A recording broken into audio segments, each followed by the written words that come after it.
Hallelujah. Amen. Glory be unto Jesus. Amen. Siyabongela uThixo wethu. Amen. Na namhlanje uyadumiseka. Amen. Hallelujah. Amen. Angithathele ithuba ngibingelele kini nabazalwane egameni lenkosi sibonga ukufika kwenu. Hallelujah. Amen. Sibulise kubazalwane abasibukela live ku Facebook, abazalwane ababukela ama video ethu ku YouTube, abazalwane abalalela ama audio ethu ama podcast. Hallelujah. Amen. Glory be unto the name of Jesus. Amen. Sifunda izwi lenkosi namhlanje usuku olukhulu ku Christian calendar bazalwane. Namhlanje usuku lwePentecost elithi iBhayibheli encwadini yeZenzo chapter 2. When the day of Pentecost had fully come, abazalwane bebakade bahlangene egumbini elilodwa. Lithi khona manjalo kwezwakala kungena umoya, asuthi umoya nje omkhulu. Elithi iBhayibheli kwezwakala abebakade bakulelo gumbi beqala bekhuluma ngezilimi ezahlukahlukene. Hallelujah. Kwabonakala ngazuthi lezilimi abakhuluma ngazo izilimi ezinomlilo. Hallelujah. Ngoba umoya oyingcwele ubesefikile. uJesu athi kubafundi bakhe, hlalane eJerusalema nize nibathiswe amandla. Ngoba until ubathiswa amandla angeke lula ukushumayela. Lithi iBhayibheli uPeter engakambathiswa amandla wamphika lingakakhali kathathu. Kepha lithi iBhayibheli sembathisiwa amandla ngosuku lwePentecost wabashumayeza wathi lo Jesu enambethela singayo. Lithi iBhayibheli kwaphenduka 3,000 men ngoba esembathisiwe amandla. Glory be unto Jesus. Matthew chapter 7 verses 21 to verse 23. Eloipete asifundele. Matthew 7 verse 21. Yes. Akusibo bonke labathi kimi, Nkosi, Nkosi, labayawungena embusweni welizwe. Kodwa ngulabo labenda intsambo yababe losezulwini. 22. Ngalelo langa labanyeni bayawukuthi kimi, Nkosi, Nkosi, asizange siprofetheni ngelibito lakho. Asiwakhiphanga yini emadimoni ngelibito lakho. Asiyendanga yini imisebenzi leminyeni nalemikhulu ngelibito lakho. 23. Kepha ngiyawubaphendula ngithi, angizange nginade. Sukani kimi, nine bendi balokubi. Hallelujah. Amen. Eloipete English bazalwane. Siyabonga ngezamini. Amen. Matthew 7 verse 21. Yes. Not everyone who says to me, Lord, Lord, will enter the kingdom of heaven, but the only person who does what my Father in heaven wants. Many will say to me on that day, Lord, Lord, didn't we prophesy in your name? Didn't we force out demons and do many miracles by the power and authority of your name? Then I will tell them publicly, I've never known you. Get away from me, you evil. Sizovala thina sonke amehlo. Nalizwi lakho Nkosi yethu, nalizwi lakho uNkulunkulu wethu. Khuluma ngalo usuthise umphefumulo wethu. Siyabonga ke ngalo ngoJesu Kristu lo Nkosi yethu. Thatha udumo ke namanje. In Jesus' name we pray. Thank you, Father God Almighty. Amen. Hallelujah.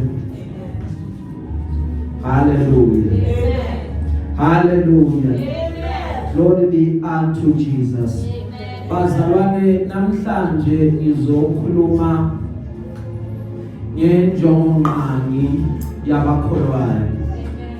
Namhlanje ngizokhuluma about the very core essence yabantu abakholwayo. Hallelujah. Glory be unto Jesus. Hallelujah. Sizokhuluma about something very important. Uma ukhona makabonga Jesu. Hallelujah. It is very important ukuba uyazi. It is very important ukuthi kube umgomo ophikelela kuwo ukuze uzofika ekugcineni. Hallelujah. Without ukulandela awuzufika la inkosi ifuna khona abantu abakholwayo. Lithi iBhayibheli uma silifunda akusibona bonke abayongena embusweni. Baningi abathi inkosi, but it does not translate to access of the kingdom. Hallelujah. Kulento yokukholwa sikholwe saze samastara izinto eziningi. Saze sajwayela ukuthi mangikholwa ngenza ngalendlela. It has come to a point la sesidlulile ekutheni simesabe uNkulunkulu senze into ngoba vela simesabi, but i-agenda yethu ibe sekutheni abantu mabangangiboni, abantu abangibone ngazuthi ngiyakholwa kanti inhliziyo yami ikude nenkosi. Athi uma ekhuluma nezwi lakhe laba bantu bangikhonza ngendebe zomlomo but inhliziyo zabo zikude kunami. Ukufika enkonzweni, ukufika enkosini, make sure ukuthi ayikho into yenzela abantu ngoba okokuqala abantu abanazulu lokufaka, abanasihogo sokufaka. Ungabenzela into namhlanje ajabule, kusasa akuphendukele ngoba abantu banjalo. uJesu bekade abaphilisa, bamshayela izandla, bamdlalela ingubo, bathi lo uyinkosi. But ngelanga lokuthi ayoma before Pilato, lithi iBhayibheli kwabuzwa sikhulule bani, athe uPilato sengigezile izandla, lo muntu angithola icala kuyena. Bathi abantu sikhululele uBarabha, bathi maphela yobethelwa, bathi akabethelwe. It doesn't matter. Abantu ngeke wazwabajabulisa. Hallelujah. Ngoba kahle noma ungababuka ubhekisise kahle angeke baze futhi bakuthande bonke.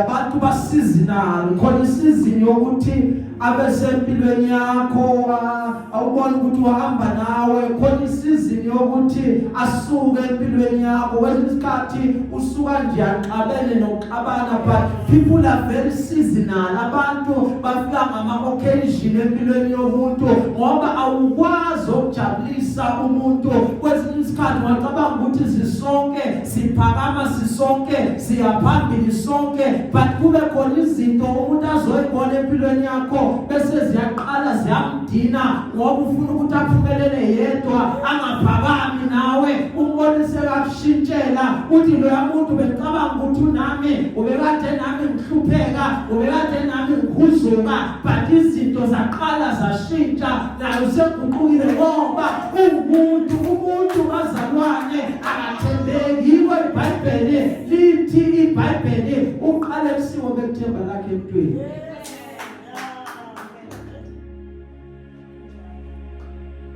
Ngelinye ilanga bayafika kuJesu.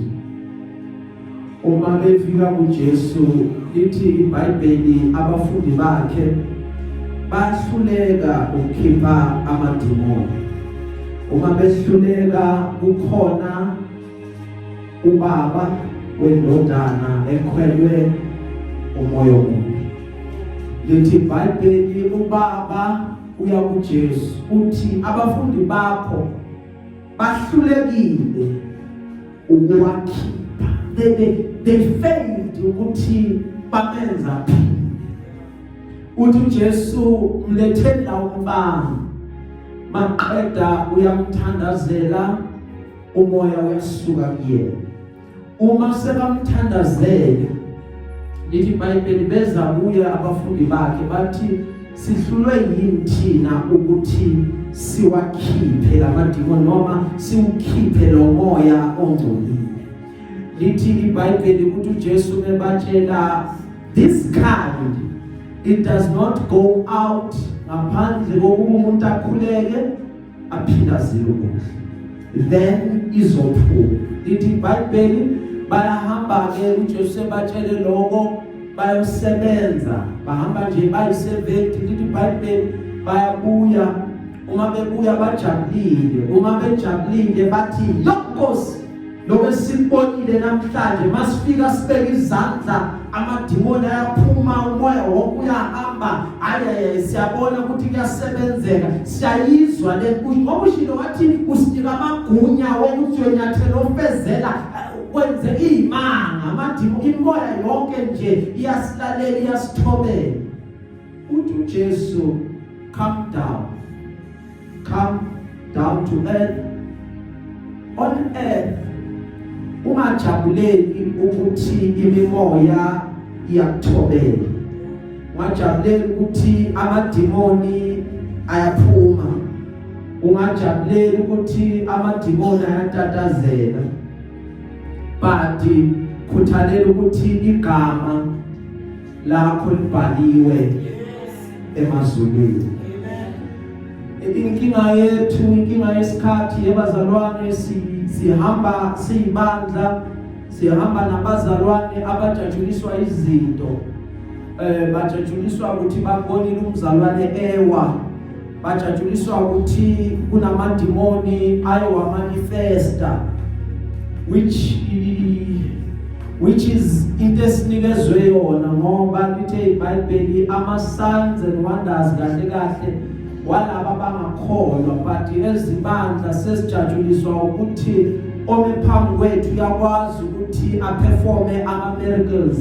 Amanye walama miracles kulesikhathi esiphila kusona ayathengwa ngoba abantu abasahlali noNkulunkulu kospiringa, abasahlali noNkulunkulu in the secret place, badownload izinto zasezulwini, but bafuna izinto ezisheshayo ngoba igeneration esithola sikuyona igeneration ye microwave nama instant yonke into, even nepapa sel instant.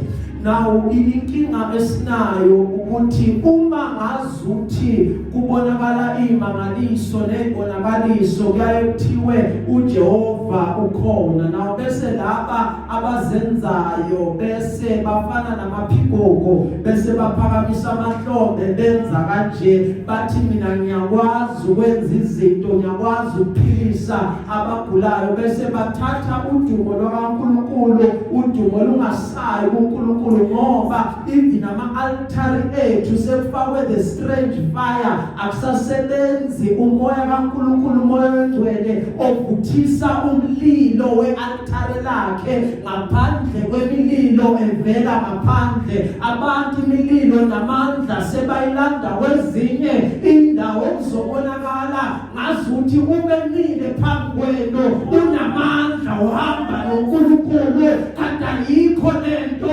uyayifeka lento wenzela ukuthi kube ne-crowd kugcwala abantu bazothi namandla leyangoma.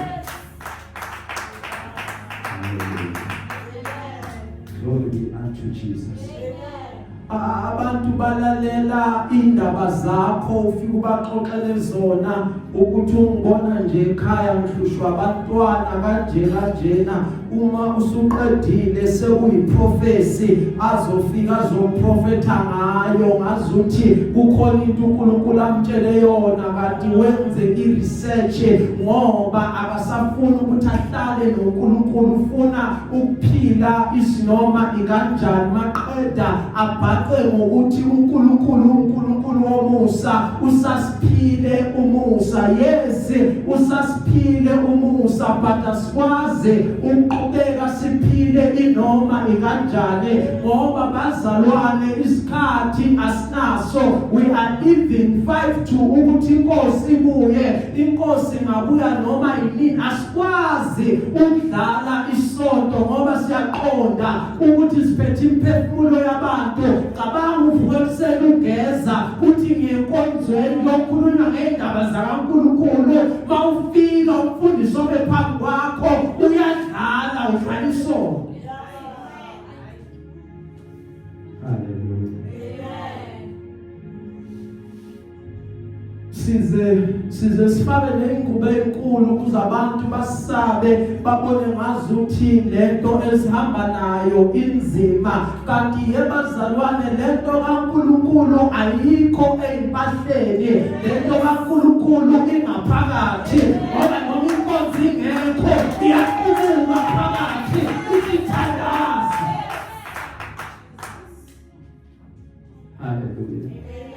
Noma usibona on a Monday, noma usibona on a Wednesday, noma usibona on a Friday, leo usibone siyo Friday, siyo na Sunday, asijikwa ukuthi kuphakathi kweviki, asijikwa ukuthi inyanga iyaphela ngoba siya understand lento siyiphethe, ukuthi lento siyiphethe yebazalwane sifana nesibani yebazalwane elithi iBhayibheli siumuzi owakhiwe entabeni, elithi iBhayibheli awukwazi ukusitheka. Bonke abantu babheka kuwona bathi nangu ukhanya, bonke abantu abalahlekelwe ithemba babheka kuwona bathi nali ithemba lapho.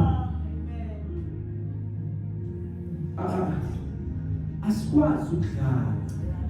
Namhlanje umyalezo wami bazalwane ngiyazi ngikhohliwe. Uthi umyalezo wami I never knew you. Angikwazanga. Hallelujah. Kufanele siqaphele yebazalwane esikhonza. Fanele siqaphele esibandla ukuthi ubudlelwano bethu nenkosi abulimani. Ubudlelwano bami ngedwa nenkosi abulimani.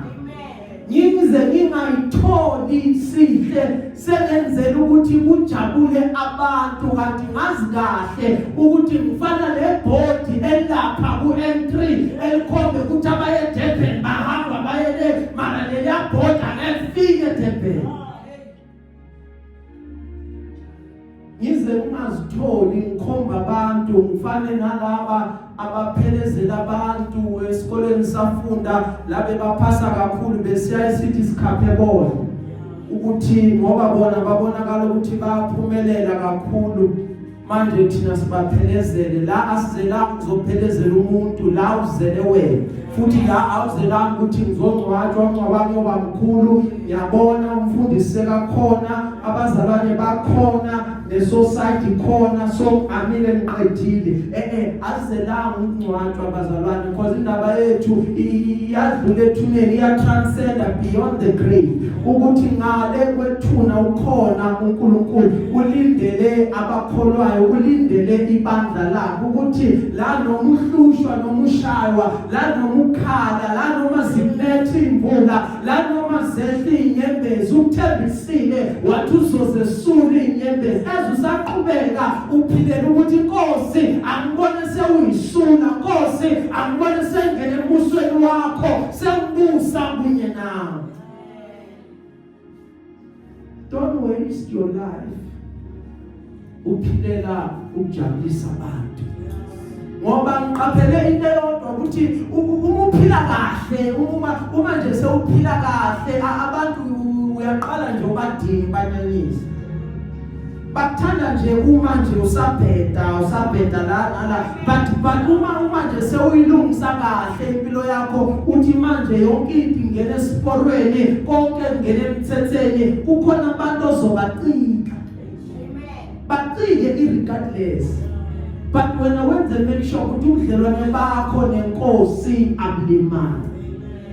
That does not mean yebazalwane la siqala khona siqala ku level yokuthi ngibe perfect. That does not mean la siqala khona siqala ku level yokuthi zonke izinto ngizenze kahle.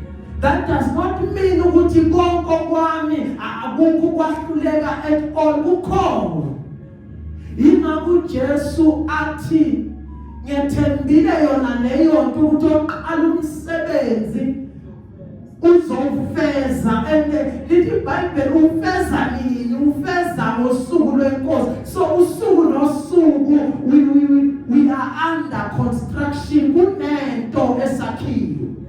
Uma ungibheka ujahile ucabanga ukuthi ni perfect ngoba nami into zami sinokungivukela.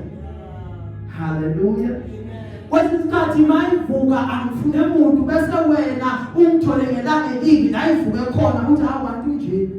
Kanti seyivukile lezi zinto ezinye zazo ngilwa nazo okunye kwabo yinkane ngisazama ukuthi ngidile nayo ukuthi ngidila kanjani inkosi ngisize ngazi ukuthi angikwazi nokubekezela siza mina. So mina I'm still battling with my issues, so I'm relying on God to help me ngoba injongo ukuthi ngifuze uKristu ngifane naye ukuze ngizobona umbuso wakhe ukuze mangiqala ngithi baba besiyamizwa. Hallelujah. Kuthiwa kwenye indawo bekade kune contest bazalwane yokusho incwadi yamahubo. Wasukuma umfana wabiza amahubo 23 uJehova umalusi wami washo waze wayoqeda bashaya izandla. Wasuma bomdala ikhehla wathi uJehova umalusi wami asho nje ngevoice ehoshozelayo. Bonke nalaphe bakade bangamnakanga iattention yabheka kulo baba. Wathi meseqedile kwasho amahubo wathi amen. Emva kwaloko kwabonakala iwolo ikhala yonke.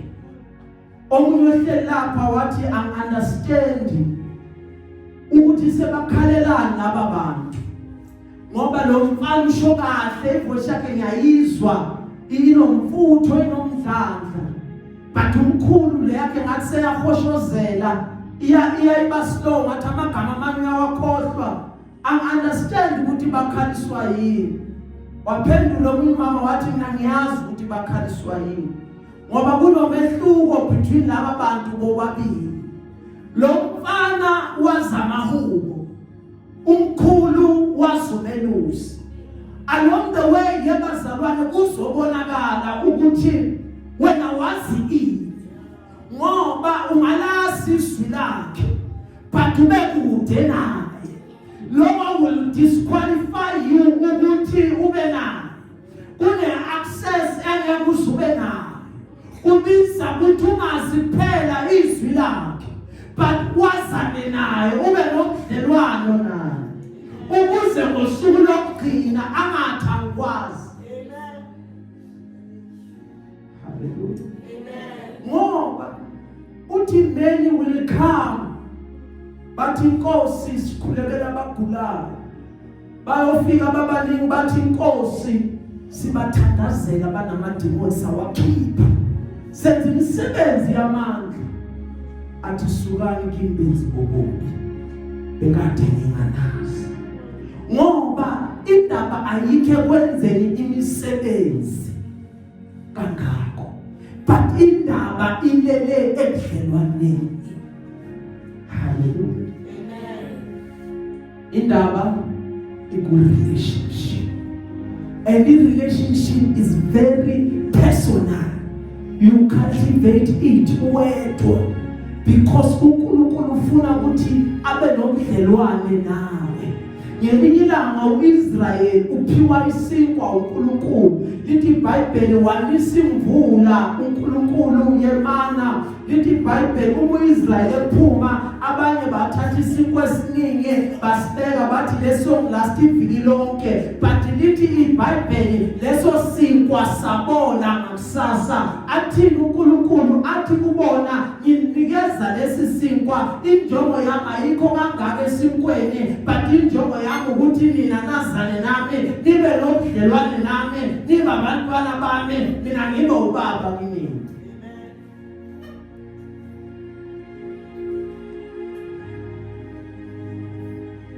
Hallelujah. Noma uhlabelele noma ukhuleka khulekela ukuba inkosi isize wena ukuze inkosi sekwenzele konke kungathiwa you do not qualify, you do not belong here.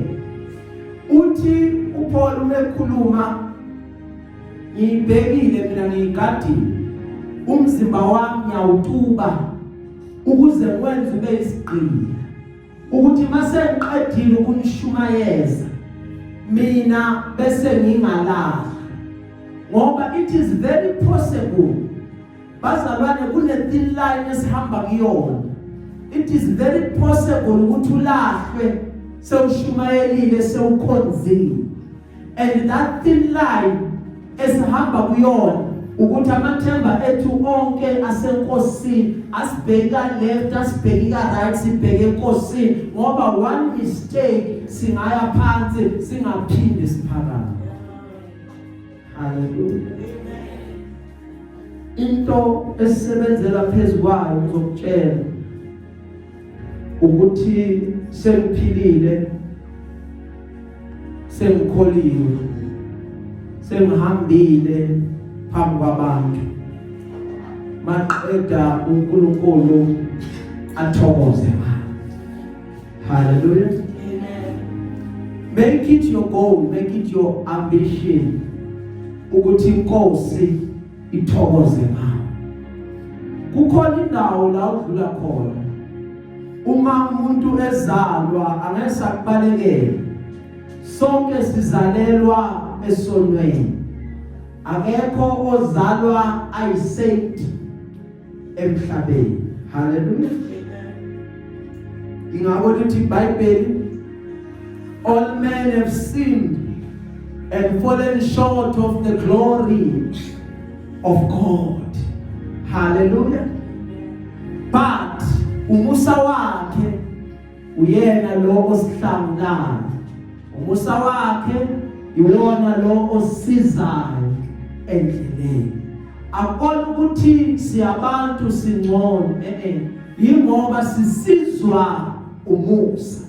Uma uza enkosini uhlanganyela nabazalwane uzowuthola nawe lo musa uyisize impilo yakho uqede ezinye izinto engadingeki. Akekho umuntu ozoma phambi kwakho aphenduka iphoyisa lakho athi 1 2 3 akwenziwa but the more uhlala enkosini lo musa udla iappetite ezinye izinto ubona ukuthi angisaqualify kulezi zinto sengiqualify entweni zenkosi.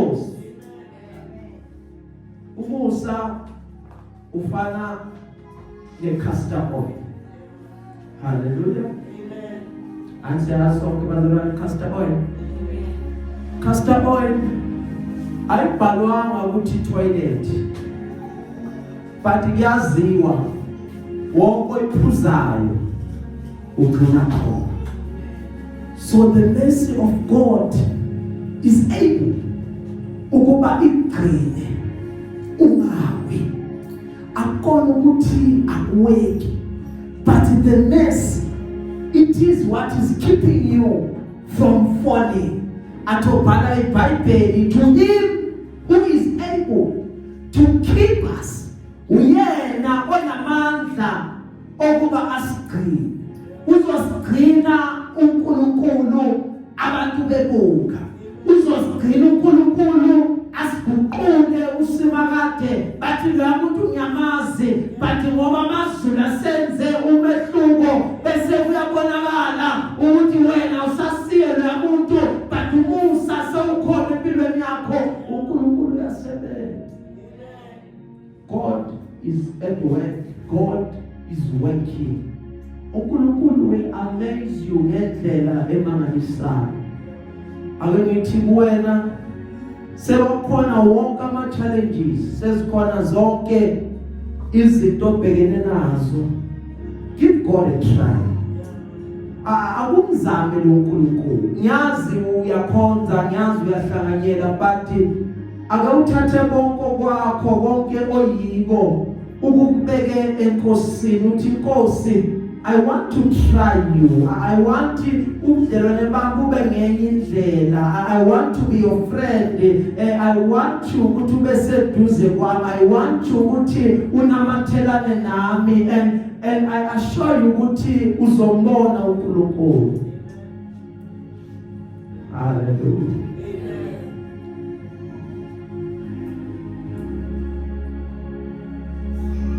You will see God. Glory be to Jesus. Amen. You will see God. Injongo bazalwane esiyiphilela sengaqeda. Siphilela ukuthi inkosi ithi kithina, well done, good and faithful servant. Iyona nto esiyiphilela. Iyona nto ekuyi blueprint esiphilela yona ukuthi well done, good and faithful servant. Let God, allow God to work in you. Allow uNkulunkulu asebenze enhlizweni yakho.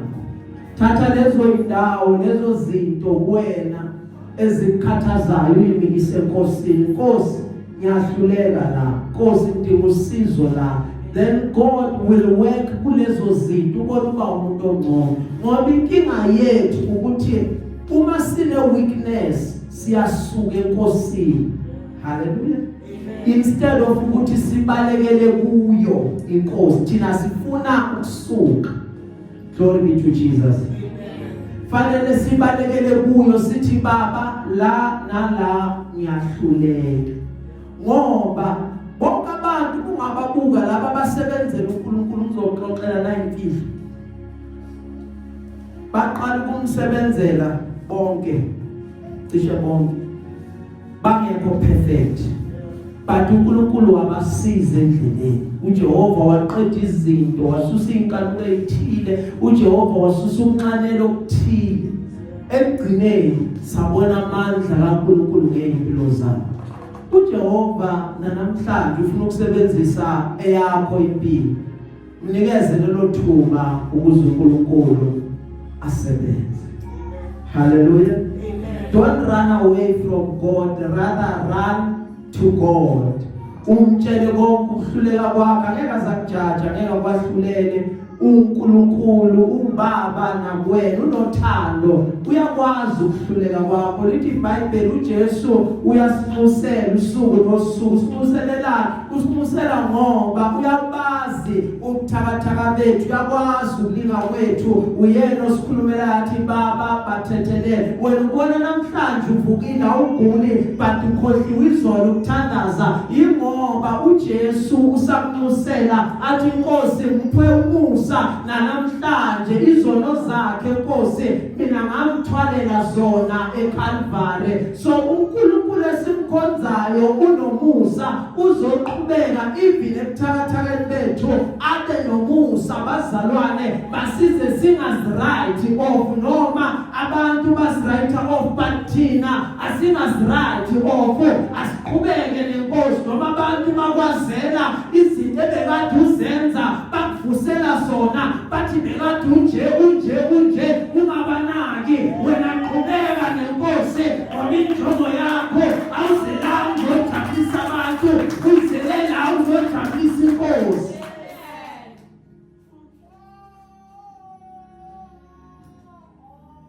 Uyakwazi uNkulunkulu ukuthi uvulaphi, uyakwazi uNkulunkulu ukuthi ubhekene nani. Khohlwa abantu, ubheke yena. uJehova kunento emangalisayo azoyenza ngeyakhe impilo, ngoba abantu bayathanda ukuthi banikeze red card, bakurayithe off umdlalo ungakawuqali nanokuqala. Hallelujah. Uzobezwa bathi awuzongitshela lo ngivele nabantwana abayi3. uNkulunkulu ufuna ukusebenza irregardless of la mina ngidlule khona. Glory be to Jesus. God wants to work. God is looking to partner nomuntu. Uma uzopartnerisha naye, uhambe naye usebenze naye, egcineni kwakona konke azokwenza ngawe, God will be pleased with you. Athi well done, good and faithful servant. Akayazathi suka angikwazi. Hallelujah. Because why? Cultivate a relationship nenkosi. Nkosi yomusa isibusise singaphakamathi nasona.